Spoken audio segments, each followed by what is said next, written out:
Praise the lord. దేవుడు మన పట్ల ఎన్నో కార్యాలు అద్భుతాలు చేయాలి అని ఎదురు చూస్తూ ఉంటాడు. మనం దేవునికి దగ్గరగా ఉండడం, దేవుణ్ణి ఆరాధించడం, దేవుని మీద నమ్మకం ఉంచడం అత్యుత్తమం. గనుక బైబిల్ వాక్యం చెప్తోంది, యెషయా గ్రంథం 43వ అధ్యాయం 13వ వచనంలో, నేను కార్యము చేయగా త్రిప్పివేయువాడెవడు. మనం కొన్నిసార్లు దేవుడు ఆలస్యం చేస్తూ ఉంటాడు. ఆశీర్వాదాలు రావట్లేదే, దేవుడు నన్ను ఆదుకోవట్లేదే, దేవుడితో నాతో మాట్లాడట్లేదే అని మనం అలసిపోతూ ఉంటాం. కానీ దేవుడు కార్యం చేస్తే అంట త్రిప్పివేయువాడెవడూ ఉండడంట. మనం మన జీవితాల్లో నిరాశ పడకుండా, దేవుడు ఇవ్వట్లేదు అనకుండా, అని శ్రేష్టమైన దీవెనల కోసం, శ్రేష్టమైన కార్యం కోసం మనం ఎదురు చూడాలి.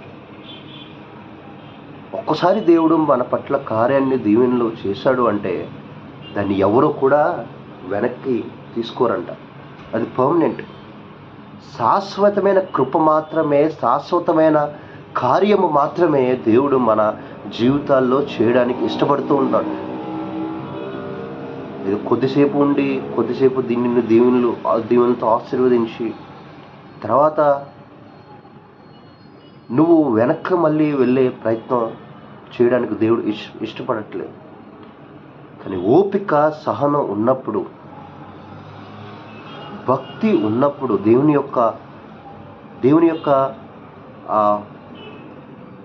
దేవుని మనం నమ్మకంతో మనం ఆయన మీద ఆధారపడినప్పుడు ఖచ్చితంగా నీ పట్ల, నా పట్ల కార్యం చేయడానికి దేవుడు సిద్ధంగా ఉన్నాడు.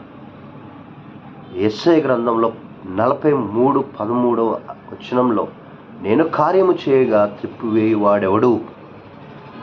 కాబట్టి మనం ఈ రోజు నుంచి, ప్రభువా నువ్వు ఇచ్చింది నాకు చాలు నాయనా అనే తృప్తికరమైన జీవితం మనం జీవిస్తూ, ఒకవేళ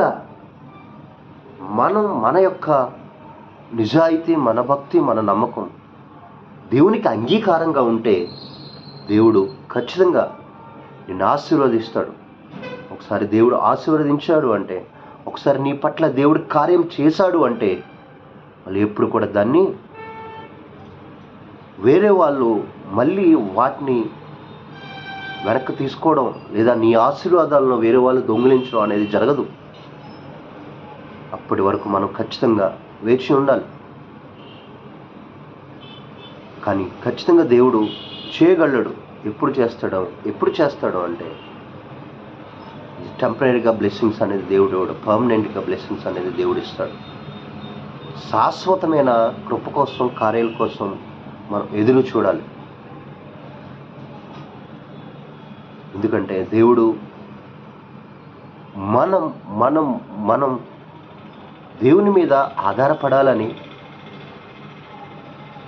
దేవుని పట్ల నీతిగా, నిజాయితీగా మనం ఉండాలని, ఆయనకి ప్రార్థన చెయ్యాలి అని కొన్నిసార్లు ఆలస్యం చేయొచ్చు. మన నమ్మకాన్ని, మన భక్తిని, మన యొక్క నిజాయితీని, మన ప్రార్థనని దేవునికి విధేయత కలిగి ఉండినట్లయితే అప్పుడు దేవుడు ఖచ్చితంగా కార్యాన్ని చేస్తాడు, దీవెనలు ఇస్తాడు. అవి ఎటువంటి దీవెనలు, ఎటువంటి కార్యాలు తెలుసా అండి? శాశ్వతమైనవి. నేను కార్యము చేయగా త్రిప్పివేయువాడెవడు. ఎవరు కూడా మన పొందుకున్న ఆ దీవెనల్ని, కార్యాలని ఎవరు కూడా దొంగిలించడానికి లేదా వాటిని మళ్ళీ వెనక్కి తీసుకోవడానికి అనేది జరగదు. అప్పటి వరకు దేవుని యందు విశ్వాసం ఉంచుదాం, దేవుని యందు నమ్మిక కలిగి ప్రార్థన చేద్దాం. తద్వారా శాశ్వతమైన దీవెనలు పొందుకుందాం. ఆమేన్.